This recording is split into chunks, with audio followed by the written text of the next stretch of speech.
So I've been rewatching Invincible lately in an attempt to keep myself sane due to the long waiting period between seasons, and I can safely say it still holds up. Looking back, I can see the strengths of the series like the bloody action, the character drama, and the subversion of classic superhero tropes, but I mainly enjoy just how conflicted the characters are. Say someone like Omni-Man, a subversion of the Superman trope, but instead of being an alien savior with benevolent intent, he's actually an alien conqueror whose purpose is to rule over humanity.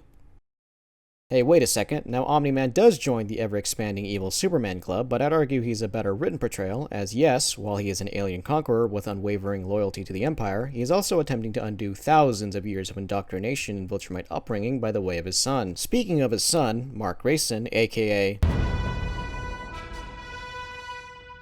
he bears the burden of being the strongest hero in the world after Omni-Man leaves and having to deal with those responsibilities while still barely reaching adulthood himself. Invincible makes plenty of mistakes throughout the series and comes off as impulsive and selfish, and honestly that just makes him more interesting. They're both the emotional leads for the audience, but for today's topic I wanted to look into one character in particular that always happens to get the short end of the stick in regards to character discussions, and of course it is the Immortal. Once seen as the peak of humanity in terms of power and heroism, to now kind of just mucking around at the bottom of the barrel as he gets folded in every single fight he participates in. However, I wanted to see if there was anything redeemable about the Immortal to answer the question once and for all of whether or not he is truly a hero or a fraud. Let's get into it.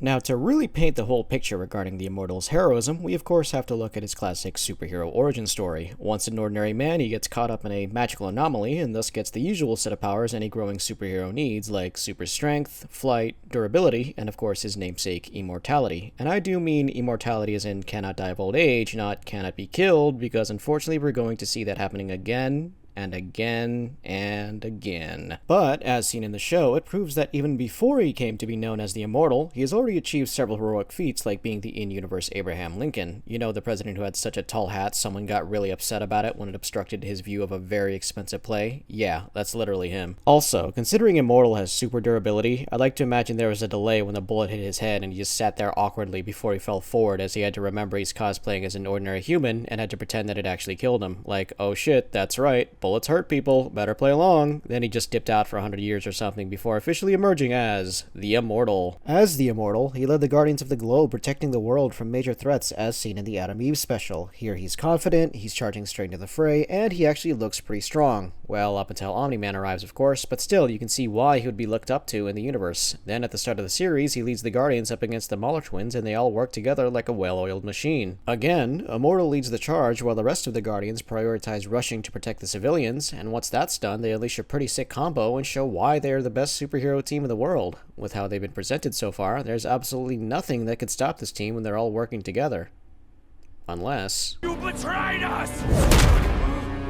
You should have stayed dead. The relationship between the Immortal and Omni-Man can best be described as co-workers with a bit of friendly rivalry sprinkled in, seeing as they both bear the burden of being the strongest in the world, with Immortal being the strongest from Earth, versus Omni-Man being the strongest from beyond Earth. But of course everything changed when Omni-Man attacked the Guardians and set not only the Immortal down a different path, but the entire series. It should be noted that this fight is far different from how it happened in the comics, because comics-wise, all the Guardians get defeated in a single panel, so kudos to the show for at least giving the Guardians a chance and letting the audience know yes, had they continued to live, they would have at least posed a threat to Viltrumite invasion. With that in mind, despite being outmatched and ambushed, they actually did a pretty good job, at least in the beginning. Obviously, Red Rush is the only reason why the Guardians were able to detect Omni-Man in the first place, because if it wasn't for his speed and increased perception, Immortal's head would have popped off a lot sooner and the Guardians would have just been flat out doomed. I also don't blame Red Rush in particular for going on the offensive, as at this point in time, he's already evaded Omni-Man's attacks and probably believed he was the fastest in the world up until Omni-Man grabs him and pops his head like a tomato.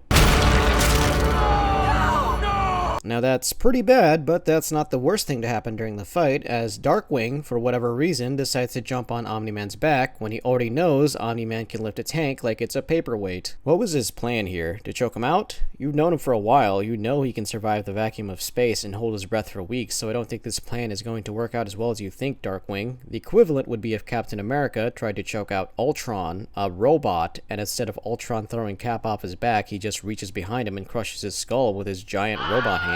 Another theory is that Darkwing had the Shadowverse technology we see later on in the series and wanted to try and port Omni-Man into it, but that's most likely untrue as we don't see him use it when he's trapped underneath the vehicle earlier in this episode. It also still wouldn't have worked regardless because Omni-Man just grabbed the literal fastest Guardian in the world, so compared to Red Rush, Darkwing is just floating down very slowly waiting to get grabbed, so still not a good look, Darkwing. It was at this moment that he knew. He fucked up. Later on, Omni-Man picks off the rest of the Guardians one by one, and when it's down to the last three, they actually do pretty good work, giving him a just hands beatdown special before he breaks free and kills War Woman, leaving Immortal alive just long enough to ask, Why? brutal. This defeat at the literal hands of Omni-Man sends Immortal into a downward spiral that really only gets worse from here, but I will give him some points for heroism as he does come back to life at the end of Season 1, and the first thing that comes out of his mouth is, Where is Omni-Man? Where is he? like, I can respect that you don't give a shit about why he did it and just want to throw hands immediately, but are you sure? You had your whole team with you last time you fought and it still didn't work out. No? Alright then. So Immortal comes in with a salty runback, and he puts up a pretty good fight, giving Omni-Man straight hands and even sending him backwards in a massive explosion, which makes me wonder, why couldn't you have done that earlier? Like, damn, if you'd fought like that, maybe your team would still be alive. Well, the rest of the fight goes about how you'd expect it to, as he doesn't win and becomes half the man he used to be after Omni-Man gives him the classic Viltrumite hand chop, but still, Immortal doesn't go out without a fight, so he's got guts, and so does the grass beneath him. By comparison, I'd argue Immortal does more damage to Omni-Man than the actual billion-dollar space laser, but still did less than the kaiju that literally was about to beat Omni-Man before Invincible intervened. All in all, after the events of Season 1, Immortal's had a rough time to say the least, and his current record isn't doing so hot, standing currently at 1 win, 2 losses, since he did at least beat one nameless villain at the end of Episode 1, but hey, it's something. Still, I'd call Immortal a hero at this point despite his losses, because he stood up to a foe far more powerful than anything on Earth without hesitation and went out swinging. What really presses the question of whether or not he's a hero or a fraud is what happens after this season and how he reacts to a new generation and the different problems that follow. Cecil thinks you're on our side. I'm not so sure. Like Omni-Man, Invincible also plays a major role in shaping the Immortal as a character, as seen in the very first episode of Season 2, where Immortal squares up against an Invincible variant, and while the variant is most likely weaker than our universe's Invincible, he's still struggling to actually win the fight. Things only get worse when Omni-Man arrives, but again, points to heroism because despite being heavily outmatched and outnumbered, he goes out throwing hand and dies a heroic sacrifice to buy the Resistance the smallest chance at survival. So, unfortunately, it's a universal constant for Immortal to get folded by beings much stronger than him, but at least he always gives it his all, even if it only buys a few minutes at best. However, another defeat brings down his score to about 1-3, because although it was a 1v2, he failed to at least defeat the alternate Invincible. As for the Immortal in the Prime universe, he takes a leadership role, becoming the new leader of the Guardians of the Globe after Rudy chokes in the field, and I'd say he does a fairly decent job at it. He comes off as a no-nonsense hard-ass and can be seen as tough by the others, but considering the magnitude of the threats they face, it's probably a good idea to intensify the training in a controlled environment because they can at least safely fail here, whereas if they fail outside, people are going to get hurt. Oh, and Immortal and Duplicate form a relationship, something about dying a lot, and I guess it makes sense considering they both take the most L's across the board in the series, so whatever, I guess. Later on in the episode, we also see the relationship between the Immortal and Invincible, which comes off as hesitant and cautious, and that's understandable considering Invincible himself is unsure of whether or not he will be his father's son. This icy relationship of theirs comes to a head in the first real test for the new Guardians of the Globe, which is the space mission to halt the Sequids from crashing into the Earth and taking over the planet. Here, the Guardians are faced with a seemingly unstoppable threat constantly overwhelming them with just sheer biomass, and the only way to stop the millions of Sequids is to use a sound disruptor to disconnect the human link to the hive mind and rescue Russ Livingston. At first, Immortal tries to deliver the payload to Russ, but is immediately ego-checked by Invincible. Stop it! I'm stronger and faster than you, and you know it! Emotional, damn it! Although it's not a physical L, that's still got a sting, but a hallmark of a good leader is to know when your subordinate is right, and despite being initially offended, once Immortal realizes Invincible is correct, and he gets outstatted in every conceivable metric, he relents without further argument. Invincible carries the payload, and looks like he might get overwhelmed, but luckily Immortal comes in with the assist, and they're able to rescue Russ Livingston, and even their brainwashed teammates. So again, points for heroism for Immortal here. He's proven time and time again that at least he's a competent leader for the Guardians, and after the mission's complete and the team escapes the angry Martians, Immortal even congratulates Invincible on a job well done, ultimately learning to trust him. But for poor old Immortal here, the dude just can't catch a break, because while the Guardians succeed in their space mission, I wonder how things are going back on Earth.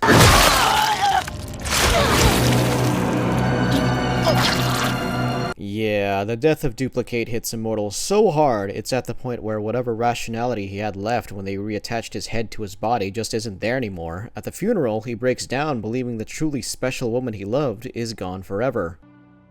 Why do I feel this way, Marcus?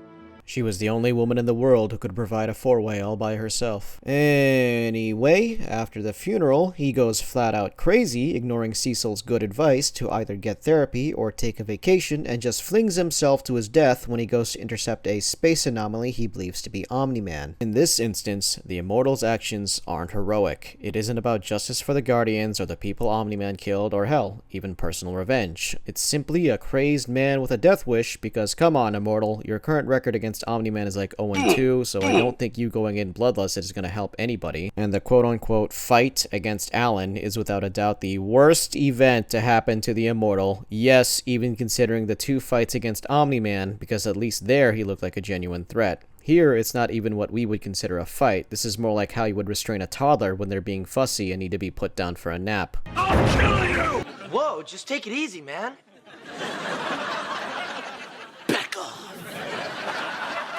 This is just plain embarrassing, so just for that, he gets a double L and a CinemaSins ding just to really rub it in. In fact, it was so bad, Immortal actually does retire, realizing that he lost not only his loved one, but also his pride, and to be honest, if I got manhandled like that, I would want to retire too. Seriously speaking though, he does show some signs of being a rational leader in realizing that he's currently very mentally unstable, and to continue out in the field while acting like a complete jackass would most likely result in not only himself getting hurt, but others as well, so there's at least something redeemable about Immortal at this point. But, luckily enough for Immortal, he gets one break, because as it turns out, Kate is actually alive, and her survival refills some of his sanity meter. But that also means Duplicate is easily the worst superhero in Invincible, but hey, that's a video for another time. Anyway, Duplicate and Immortal reunite with the Guardians, and they're all set to be the greatest superhero team Earth has to offer for all of, I don't know, 5 minutes, before Invincible and Cecil have a falling out, to say the least. Now, whether or not you agree with either Cecil's point of reusing former villains and turning them towards the greater good, or Invincible's philosophy of punishment equals justice for the victims, it doesn't really matter for how it tests the Immortal as a leader, as regardless of who you agree with, the Guardians are faced with a major issue of whether or not to stay working under Cecil as Guardians of the Globe, or go back to being independent. Fortunately for them, the Immortal is here to ease tensions in the group. Surely, someone with thousands of years of experience dealing with people and possessing the knowledge and wisdom of being a former president would be able to see the concerns being raised by the team, address them, and keep everyone focused on the goal of, you know, saving the world. There's hardship.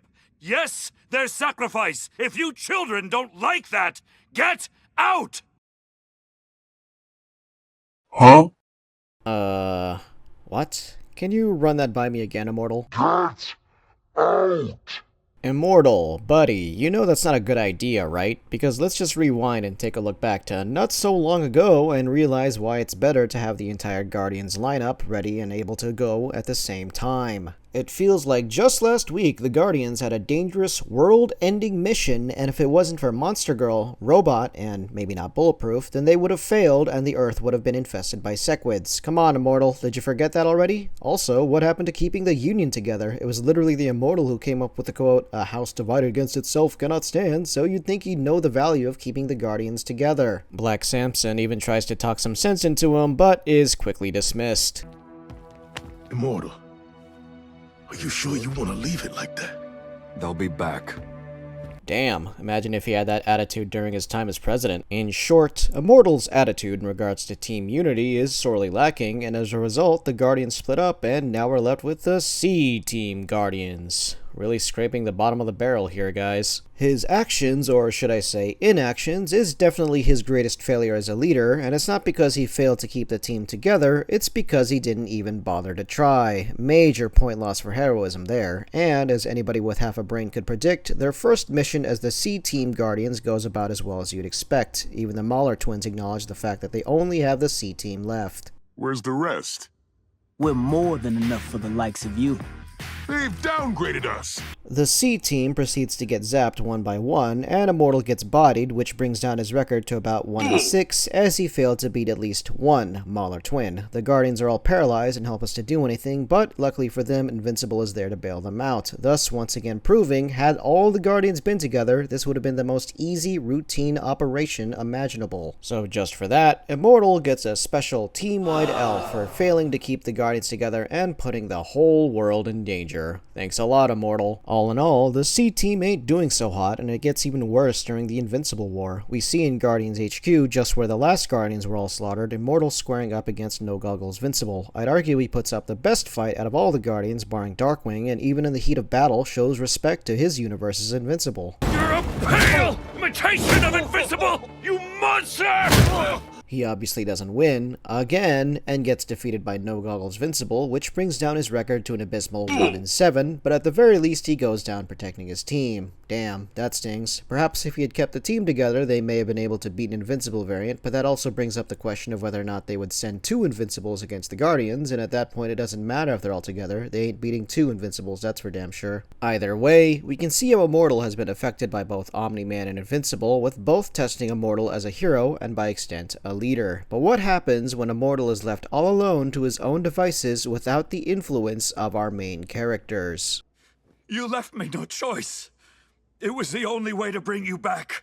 At the beginning of Season 3, Episode 1, Invincible and Rexplode are called up to stop the theft of the Declaration of Independence by, you guessed it, Fight Master and Dropkick. They're unfortunately unable to stop them because of outside interference by Multipole as he's out for blood after the death of Kate, and they're able to get away, and it isn't revealed until Season 3, Episode 4 why they specifically stole the Declaration of Independence. In the episode, Invincible finds out that in the future, the Earth has been taken over by a tyrant who was at one point a good leader, but centuries of living in some catastrophic event turned him into the monster he is now. The tyrant forces everyone to live under strict martial law, and any rule breakers are punished by death. He is also so powerful, their current arsenal is unable to do anything about him. The only possible lead the two had is using the ink from the Declaration of Independence to try and poison him. As one could expect, it didn't work, and so they recruited Invincible to take whoever it is down permanently. Now, I do enjoy the deception when the show tries to throw off the audience by suggesting maybe it's a Viltrumite, with clues like the infamous Viltrumite hand chop and the fact that the same tyrant had been ruling for centuries at this point. Although, Fight Master and Dropkick are completely unaware of what a Viltrumite even is, so the only possible person left who could fit the description is... Here the Immortal sits on a throne built upon the backs of the broken and is at his absolute lowest point. His eyes are filled with suffering, and he's not entirely there mentally, not being able to recall past events or loved ones, and even attempts to blame Invincible for something he alone was responsible for centuries at this point. You shouldn't have left me in charge. You're the Emperor.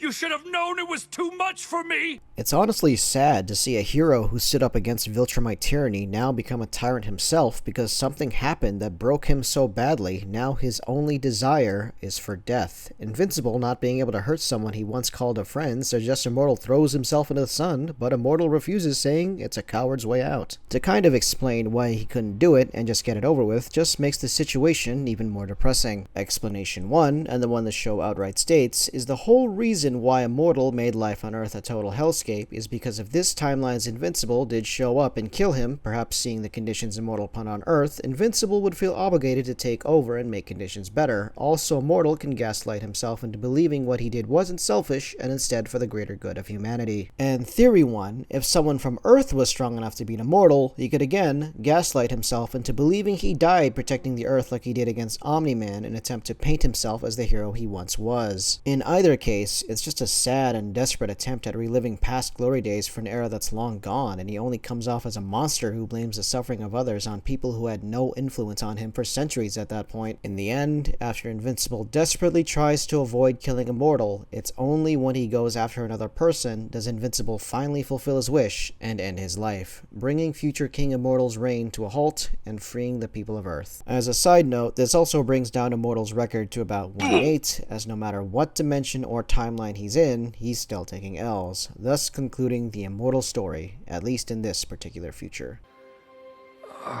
Immortal, can you hear me? Returning to the current timeline after the events of the Invincible War and Immortal's defeat against No Goggles Vincible, he finally decides to retire permanently and start a family with Kate, and honestly, I can't really blame him.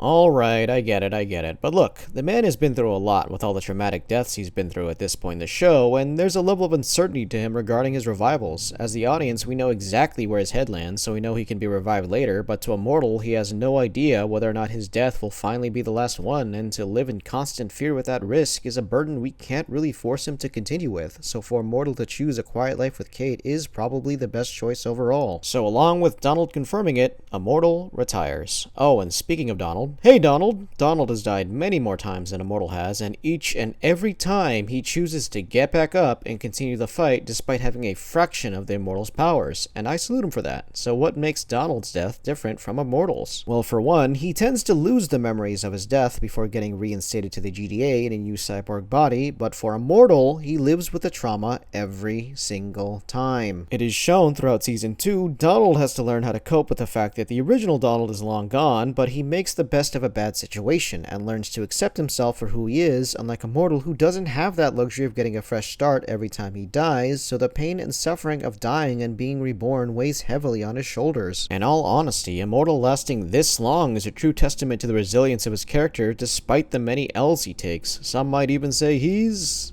Nah, I'm not gonna make that joke again, but you get the idea. So for now, enjoy retirement, Immortal. I'd say you've earned it. Alright, after looking through the Immortal's entire history in the show, past, present, and future, the true answer as to whether or not the Immortal is a hero or fraud is that the Immortal is... a hero? With an asterisk next to his name.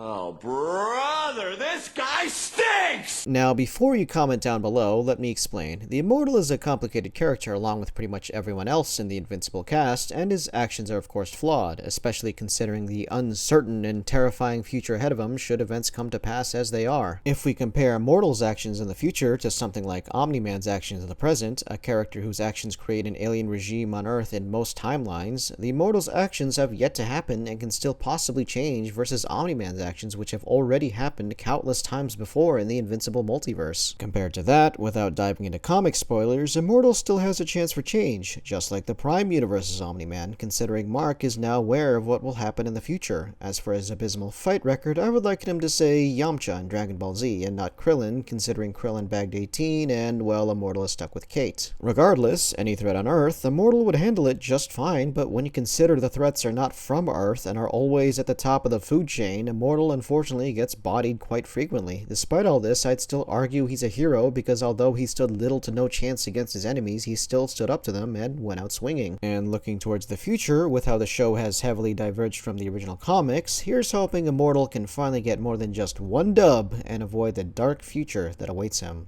Alright, that just about does it. If you made it all the way to the end, thank you so much for watching, and be sure to like, comment, and subscribe for more videos like this one in the future, and I will see you all next time.